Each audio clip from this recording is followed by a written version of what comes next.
سے دور چلا جائے وہ مردہ ہو جاتا ہے. ہماری نظروں میں زندہ ہے لیکن در حقیقت اللہ کی نظر میں وہ انسان مردہ ہے.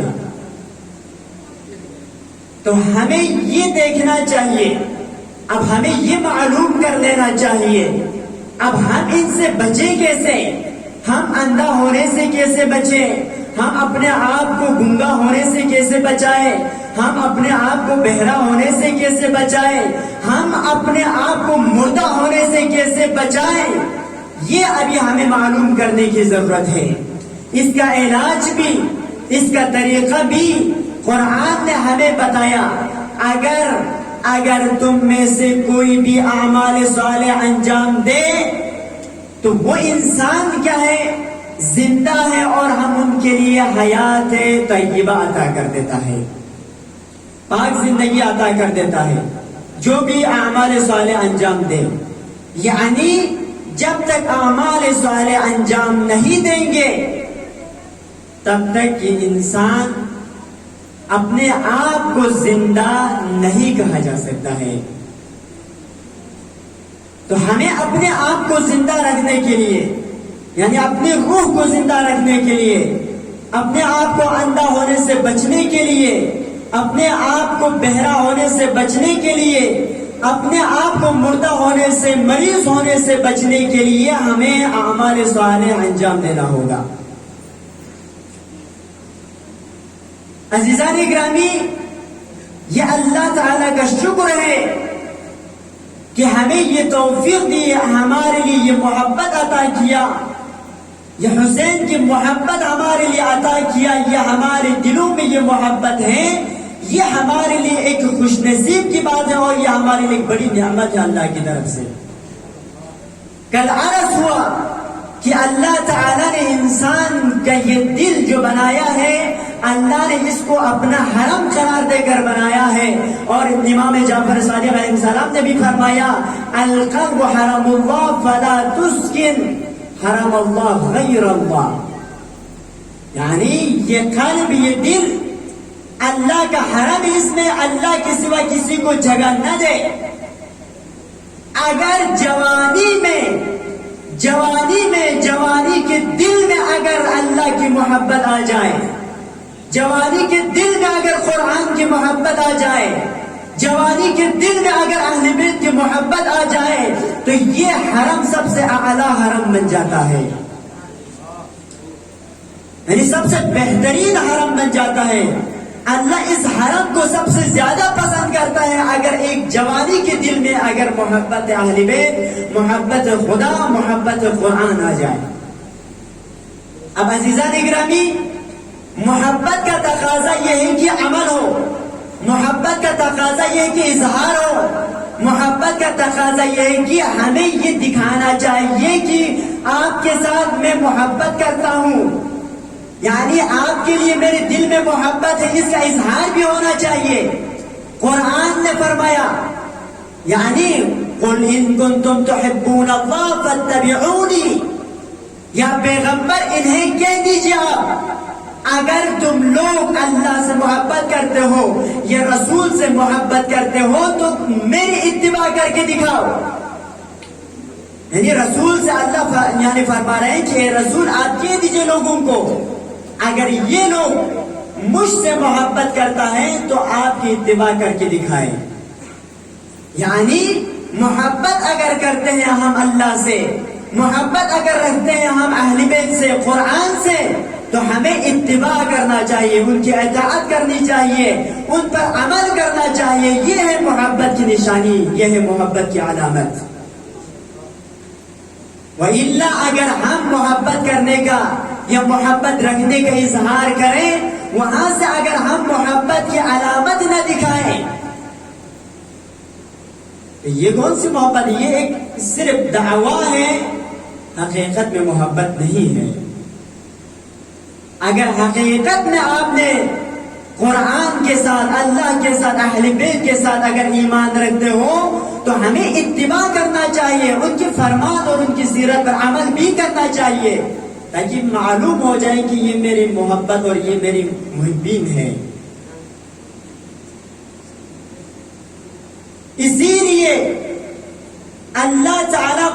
مجید میں ارشاد فرما رہا ہے، یعنی زبانی دعویدار بہت سارے افراد تھے، زبانی ایمان لانے بہت سارے تھے، ہر کوئی رسول اللہ کی خدمت میں آ کے عرض کرتے تھے کہ ہم ایمان لے کے آئے ہیں۔ اس کے بارے میں قرآن مجید کی آیت ہے، قالت الاعراب آمنا قل لم تؤمنوا ولكن قولوا اسلمنا ولما يدخل الايمان في قلوبكم۔ جب یہ اعرابی پیغمبر کے پاس آ کر عرض کیا، یا پیغمبر میں نے آپ پر ایمان لایا ہے، ہم نے آپ پر ایمان لے کے آئے ہیں، تو اللہ فرما رہے ہیں کہ یا رسول آپ انہیں کہہ دیجئے کہ ایمان نہیں لایا ہے تم لوگوں نے، تم نے تسلیم کیا ہے، ایمان نہیں لایا ہے، ابھی تمہارے دلوں میں ایمان نہیں اترا ہے۔ یعنی ایمان کا دل میں اترنا ضروری ہے۔ یعنی انہوں نے زبانی تو کہہ دیا کہ یا رسول اللہ ہم ایمان لے کے آئے ہیں، لیکن اللہ تعالیٰ کیا کہہ رہا ہے، اے رسول انہیں کہہ دیجئے کہ ایمان نہیں بلکہ تم لوگوں نے تسلیم کیا ہے، ابھی ایمان تمہارے دل میں نہیں اترا ہے۔ یعنی ایمان کا دل میں اتر جانا شرط ہے۔ جب ایمان دل میں اتر جاتا ہے تو یہ اعمال صالح انجام دینا شروع کرتا ہے۔ اگر زبان تک محدود رہے، اگر صرف زبان تک محدود رہے تو اس سے اعمال صالح انجام نہیں ہوں گے، نہ دے سکتے ہیں۔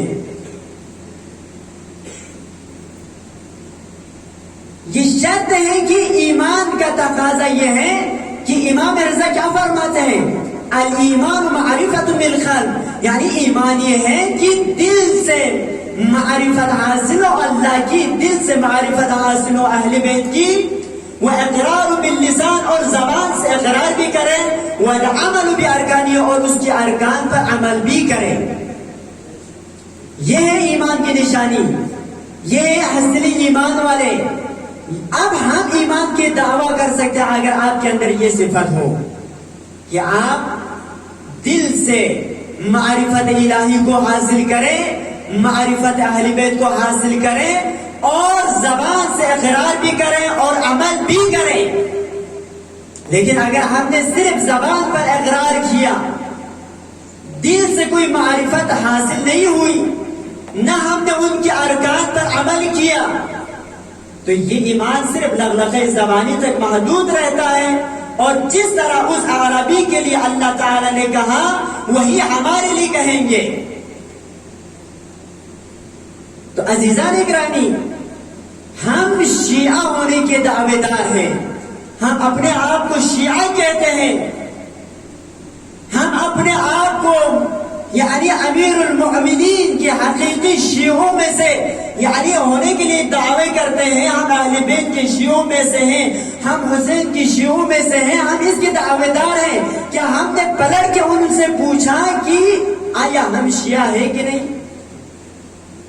کیا ہم نے قرآن سے پوچھا کہ شیعوں کی علامت کیا ہے؟ کیا ہم نے اہل بیت سے پوچھا شیعوں کی علامت کیا ہے؟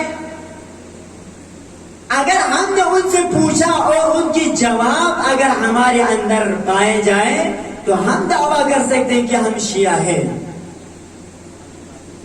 عزیزان اکرامی، امام موسیٰ کاظم علیہ السلام ارشاد فرماتے ہیں،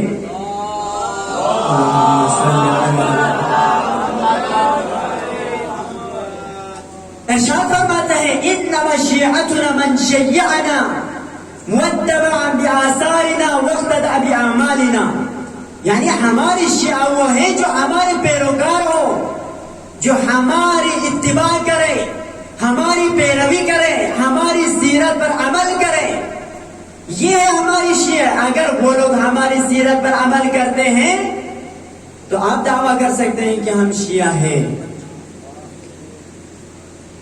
اگر ان کی سیرت پر عمل نہ کریں، ان کی نقش قدم پر نہ چلیں، تو کبھی آپ یہ دعویٰ نہ کرنا کہ ہم شیعہ ہیں۔ ایک مرتبہ ایک شخص جس نے اپنی زوجہ کو یعنی اپنی بیوی کو حضرت زہرا سلام اللہ علیہا کے پاس بھیجا اور اپنی بیوی سے کہا کہ حضرت زہرا کے پاس جا کے کہو کہ آیا میں ان کی شیعوں میں سے ہوں کہ نہیں، یہ پوچھ کے آ جاؤ۔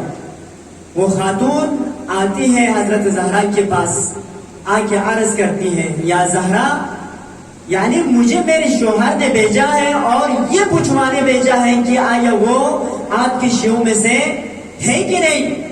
تو حضرت زہرا سلام اللہ علیہا فرماتی ہیں ان کنت تعمل یعنی بما امرنا، ان کنت تعمل بما امرنا وتنتهي اما زجرناك عنه فانت من شیعتنا والا فلا۔ یعنی اس خاتون سے کہا ان کنت تعمل بما امرنا، یعنی اگر تم لوگ یعنی ہماری اتباع کرتے ہو، جن چیزوں کا ہم نے حکم دیا گیا ہے، یعنی جن کاموں کو کرنے کے لیے ہم نے حکم دیا گیا ہے ان کاموں کو انجام دیتا ہو، وَتَنْتَهِ عَمَّا زَجَرْنَاكَ عَنْهُ، اور ان کاموں سے یعنی رک جاتے ہو، ان کاموں کو انجام نہیں دیتے ہو جن کو ہم نے انجام دینے کو منع کیا گیا ہے، فَأَنْتَ مِنْ شِيعَتِنَا، پھر تو تم میں ہمارے شیعوں میں سے ہو، وَإِلَّا فَلَا، اگر ایسا نہیں کرتے ہیں تو ہمارے شیعوں میں سے نہیں ہے۔ تو حضرت زہرا سلام اللہ علیہا نے صاف الفاظ میں بیان کیا شیعہ کون ہے، جو ہماری اتباع کرے، جن چیزوں کو ہم نے کرنے کو کہا ہے اگر ان کو انجام دے، اور جن چیزوں سے ہم نے پرہیز کرنے کو کہا ہے ان سے پرہیز کریں، تو دعویٰ کر سکتے ہیں پھر آپ لوگ ہمارے شیعوں میں سے ہو۔ اگر ایسا نہیں کیا، ہم نے جن کو انجام دینے کو کہا تھا ان کو انجام نہیں دیا، جن سے بچنے کو کہا تھا ان سے نہیں بچا،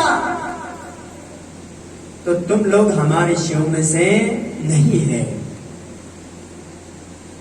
تو یہی جواب اگر آج ہم امام زمان سے پوچھے آیا امام، آیا ہم آپ کی شیعوں میں سے ہیں کہ نہیں، آیا ہم آپ کے اصحاب اور انصار میں سے شامل ہو سکتے ہیں یا نہیں، تو جو جواب حضرت زہرا نے دیا اس زوجہ کو، اس خاتون کو، وہی جواب امام زمان ہمیں دے گا، وہی جواب رسول خدا کا بھی ہے، وہی جواب علی کا بھی ہے، وہی جواب اہل بیت اطہار علیہ السلام کے بھی ہے، وہی جواب قرآن کا بھی ہے۔ ان کے جواب میں کوئی فرق نہیں ہے۔ یعنی جس سے بھی پوچھے یہی کہے گا کہ شیعہ وہی ہے جو ہماری فرمان پر عمل کریں۔ یعنی شیعہ کا مطلب بھی یہی ہے، شیعہ کا معنی یہی کہ پیروی کرنے والا، تو ہمیں پیروی کرنا چاہیے۔ جب ہم ان کی پیروی کریں گے، جب ہم ان کو وسیلہ بنائیں گے، جب ہم ان کو اپنا رہبر بنائیں گے، اپنا رہبر مان لیں گے، اپنا امام قرار دیں گے، تو ہمارے لیے نجات ہے، تو ہمارے لیے کامیابی ہے۔ عزیزان اکرامی، ہمیں ان کے وسیلے سے اللہ تک پہنچنا ہوگا، ان کو اپنا وسیلہ قرار دینا ہوگا۔ یعنی اللہ تعالی نے فرمایا کہ وَابْتَغُوا إِلَيْهِ الْوَسِيلَةَ، یعنی اگر اللہ تک پہنچنا چاہتے ہو تو تم لوگ کیا کرو، وسیلہ قرار دو، وسیلے کے ذریعے سے مجھ تک پہنچ جاؤ۔ اللہ تعالی نے بھی اپنے تمام احکامات ہم تک پہنچائے بھی ہیں وسیلے کے ذریعے سے، یعنی اللہ تعالیٰ نے اپنا دین پہنچایا جبرائیل کے ذریعے سے، رسول کے ذریعے سے ہم تک پہنچایا، یعنی اللہ تعالیٰ نے جو کچھ ہم تک پہنچائے ہیں وسیلے کے ذریعے سے پہنچایا ہے۔ تو ہمیں بھی اللہ تک پہنچنے کے لیے وسیلے کی ضرورت ہے، اور اللہ تعالیٰ نے ہمارے لیے وسیلہ بنایا قرآن کو، ہمارے لیے وسیلہ بنایا اہل بیت اطہار علیہ السلام کو، ہمارے لیے وسیلہ بنا کر بھیج دیا۔ اگر تم لوگ مجھ تک پہنچنا چاہتے ہو تو قرآن کے ذریعے سے پہنچ جاؤ، مجھ تک پہنچنا چاہتے ہو تو اہل بیت کے ذریعے سے پہنچ جاؤ۔ اگر ہم ان کے ذریعے سے اللہ تک پہنچ جائیں گے تو یہ ہمارے لیے کیا ہے، نجات ہے، وَإِلَّا ہم ہلاکت میں۔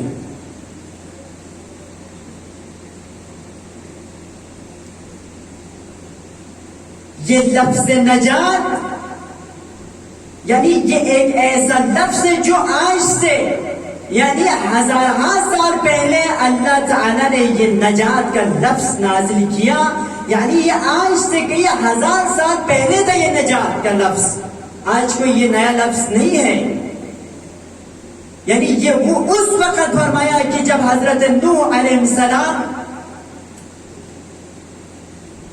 اپنے زمانے میں، یعنی اس وقت ان کی قوم نے بغاوت کیا، یعنی پیغمبر کی بات نہیں مانی، پیغمبر کی نافرمانی کی، تو اللہ تعالی نے حکم دیا کہ حضرت نوح سے کہ ایک کشتی بنائے، اور جب طوفان آئیں گے، جب میں عذاب نازل کروں گا تو آپ دعوت دیں لوگوں کو کہ کشتی میں آنے کے لیے ہدایت کریں. اگر جو کشتی میں سوار ہو جائیں گے ان کو نجات مل جائیں گے، اور جو ان سے دور ہو جائیں گے وہ غرق ہو جائیں گے. اللہ تعالیٰ نے آسمان سے پانی برسایا، زمین سے پانی ابلا. جب یہ پوری زمین پانی سے بھر گیا، یعنی جو لوگ اس میں سوار ہو گئے اس کشتی میں انہیں نجات مل گیا، اور جو اس سے دور چلے گئے، پیغمبر سے دور چلے گئے، وہ ہلاک ہو گئے اور مر گیا. یعنی اس دن قرآن نے بھی فرمایا نا، یعنی جو بھی رسول اللہ کو پیٹھ دکھا کر چلے جائے یہ لوگ مردہ ہے، ہلاک ہو جائیں گے، اور یہ لوگ کیا ہے؟ مردہ ہے. جس طرح سے حضرت نوح کی قوم نے حضرت نوح کو پیٹھ دکھا کر بھاگ گیا، یعنی کہا ہم اونچے اونچے پہاڑوں پر چڑھ جائیں گے اور ہم بچ جائیں گے، پیغمبر کی بات نہیں مانی. پھر انجام کیا ہو گیا؟ ہلاک ہو گیا. تو عزیزان گرامی، یہ ہلاک ہو گیا. یہ لوگ ہلاک، جس کا مطلب کیا ہے؟ جس کا اپوزٹ اور ضد کیا ہے؟ نجات ہے. یعنی اگر ہم اہل بیت کی بات نہ مانیں گے، قرآن کی بات نہ مانیں گے تو ہم ہلاک ہو جائیں گے. ہم دنیا میں بھی ہلاک ہو جائیں گے اور آخرت میں بھی ہلاک ہو جائیں گے. تو نجات ہمیں صرف قرآن دے سکتے ہیں، نجات صرف ہمیں اہل بیت عطا کر سکتے ہیں، اور ہمیں انہی کو وسیلہ بنانے کی ضرورت ہے. عزیزان گرامی، جو لوگ وسیلے کی انکار کرتے ہیں، یعنی ابھی ہمارے یعنی اہل تسنن، وہ لوگ یعنی بعض کہتے ہیں کہ وسیلہ قرار دینا یعنی بدعت ہے، ہمیں وسیلہ قرار نہیں دینا چاہیے، اللہ سے ڈائریکٹ ماننا چاہیے. عزیزان گرامی، یعنی ان کے بڑے بڑے خلفاء نے، یعنی ان کے اماموں نے کئی بار یہ کہا ہے کہ اگر علی نہ ہوتے تو ہم ہلاک ہو جاتے، اگر علی نہ ہوتے ہم ہلاک ہو جاتے. یعنی بار بار جب بھی وہ لوگ کسی مشکل میں پھنس جاتا تھا، جب بھی ان سے کچھ سوال کیا جاتا تھا، کسی چیز کے بارے میں پوچھا جاتا تھا، جب ان کے پاس جواب نہیں ہوتا تھا وہ چلے جاتے تھے کس کے پاس؟ علی کے پاس. علی کے پاس آتے ہیں اور ان کا جواب دریافت کرتے ہیں، اور بعد میں ان کو جواب دے دیتا ہے. پھر کہتا ہے کہ کہا اگر علی نہ ہوتے، اگر علی نہ ہوتے ہم کیا ہو جاتا؟ ہلاک ہو جاتا. یعنی علی کی وسیلے سے انہیں نجات ملی، علی کو وسیلہ بنایا، علی کے توسط سے ان کی کچھ عزت باقی رہا، ان کا کچھ یعنی آبرو باقی رہا، عزت اور آبرو، ان کی شخصیت باقی رہا. کس کے توسط سے؟ علی کے توسط سے.